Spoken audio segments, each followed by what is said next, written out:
Assalamualaikum warahmatullahi wabarakatuh. Perkenalkan, nama saya Anissa Bagja dari kelas 1A.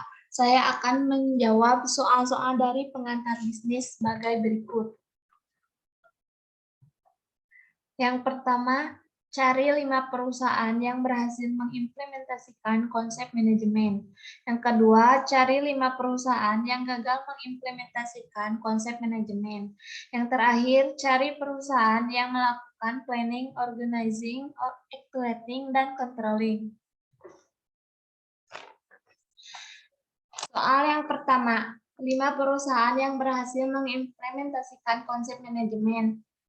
Yang ke-1, Coca-Cola.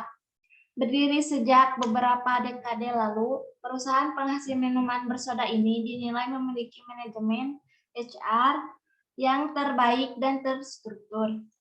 Perusahaan dengan jumlah karyawan mencapai 100.300 ini dinilai memiliki budaya kerja yang sangat kuat, di mana disiplin menjadi salah satu faktornya. Yang kedua, Apple. Sebagai penutup, ada Apple yang menjadi perusahaan dengan sistem manajemen HR terbaik saat ini. Perusahaan yang bergerak di bidang teknologi ini berhasil meraih predikat tersebut karena dinilai memiliki budaya kerja yang kuat serta disiplin. Fasilitas kantor yang amat memadai dengan dukungan berbagai tunjangan juga jadi tujuan banyak lulusan atau profesional muda untuk berkarir. Yang ketiga, Comcast Corp. Perusahaan jaringan telekomunikasi dan broadcasting terbesar di dunia ini diketahui juga memiliki sistem HR terbaik. Fasilitas dan budaya kerja dan transparan serta disiplin tinggi adalah salah satu faktor penyebab perusahaan dengan jumlah karyawan sebanyak 159.000 orang ini menjadi tolak ukur perusahaan serupa di dunia. Yang keempat, Google. Dengan jumlah karyawan mencapai angka 52,53 orang, Google ini sebagai perusahaan dengan sistem HR terbaik. Memiliki perusahaan dengan banyak cabang di dunia, tak sedikit pun mengurangi baiknya kualitas manajemen HR di perusahaan yang berpusat di Mountain View, California, Amerika ini. Budaya kerja dan inovasi yang selalu dilakukan dalam tubuh manajemen jadi alasan kuat perusahaan yang bergerak di dunia teknologi ini menempati posisi pertama perusahaan di dunia dengan sistem manajemen HR terbaik versi Workforce 2017. Yang kelima, Deloitte. Di posisi ini ada perusahaan konsultan yang berbasis di New York, Amerika Serikat, Deloitte. Perusahaan dengan karyawan hingga 244.400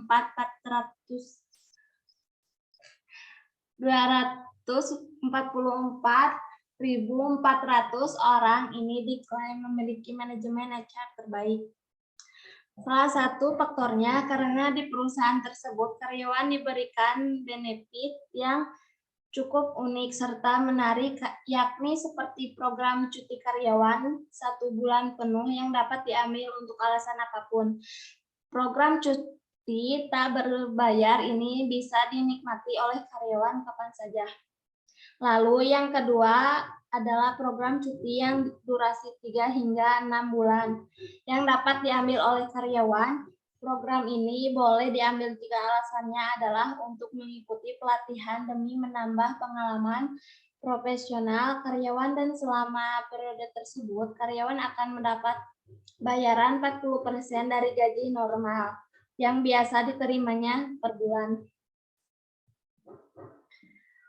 Jawaban yang kedua, 5 perusahaan yang gagal mengimplementasikan konsep manajemen. Yang ke-1, Cipika. Cipika disebut oleh Indosat, Urido, Uridu. Sejak tahun 2014 situs e-commerce ini menganut model bisnis to consumer atau B2C dengan produk unggulan pada kategori elektronik dan makanan. Namun Cipika tidak bertahan lama karena berkembang model B2C yang kala itu dianggap lambat. Indosat Uridu resmi menutup layanan Cipika pada tahun 2017. Yang kedua, Lola diluncurkan pada tahun 2015 sebagai situs e-commerce yang menyasar produk pakaian dalam khusus perempuan.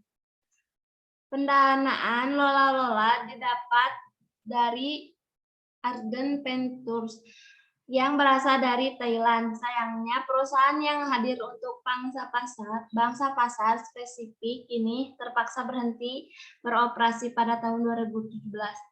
Yang ketiga, Lamido. Lamido didirikan pada tahun yang ketiga, Plaza.com. Plaza.com mulai fokus dalam bidang e-commerce sejak tahun 2010 setelah sebelumnya beroperasi sebagai layanan webmail. Pendanaan portal belanja ini diinisiasi pemerintah melalui perusahaan BUMN Telkom. Setahun kemudian, Plaza.com mengumumkan kerjasamanya dengan eBay. Dengan kerjasama ini, produk yang dijual di Plaza.com dapat muncul di situs eBay untuk kemudian bisa dikenal lebih luas oleh konsumen global. Tapi di tahun 2014, eBay membeli 40% saham Plaza.com dan diikuti perubahan nama menjadi Belanja.com. Yang keempat, Lamido. Lamido didirikan pada tahun 2013 oleh perusahaan inkubator roket internet yang juga membesarkan Lazada, situs e-commerce tipe customer to customer. Situsi ini berfokus kepada penjual menengah ke bawah yang mendistribusikan barang dagangan melalui jaring media sosial seperti Facebook atau Instagram. Jenis produk yang umum ada di Lamido meliputi kategori elektronik dan fashion. Tapi pada realitanya, wadah marketplace dihadirkan Lamido kalah populer dibandingkan perusahaan e-commerce lokal seperti Bukalapak dan Tokopedia yang sama-sama berkonsep situsi kala itu. Terlebih Roket Internet melihat posisi Lamido dan Lazada saling tumpang tindih di market lokal. Karenanya Roket Internet memilih meleburkan Lamido dengan Lazada pada tahun 2015. Yang keempat, Sedapur. Sedapur adalah platform marketplace yang berfokus pada produk-produk kuliner. Perusahaan ini berdiri pada tahun 2011 dan disokong oleh inkubator Nokia Entrepreneurship dengan modal 200 juta, namun Sedapur tidak mampu beroperasi lama. Pada tahun 2013, perusahaan ini menutup operasionalnya karena strategi bisnis yang tidak berjalan sebagaimana mestinya. Sugianto Wijaya yang kala itu menjabat sebagai CEO Sedapur mengakui bahwa strategi perusahaannya hanya berfokus pada margin dan tidak memprioritaskan pembeli. Di samping itu, kegagalan mendapat pendanaan baru turut mempersulit Sedapur untuk bertahan di industri e-commerce. Yang terakhir, cari perusahaan yang melakukan planning, organizing, activating, dan controlling. Yang ke-1, PT Aqua Golden Mississippi. Yang kedua, PT Mobile Queen Asia. Yang ketiga, PT Coca-Cola. Yang keempat, PT Gojek Indonesia. Yang kelima, PT Trakindo Utama. Terima kasih. Wassalamualaikum warahmatullahi wabarakatuh.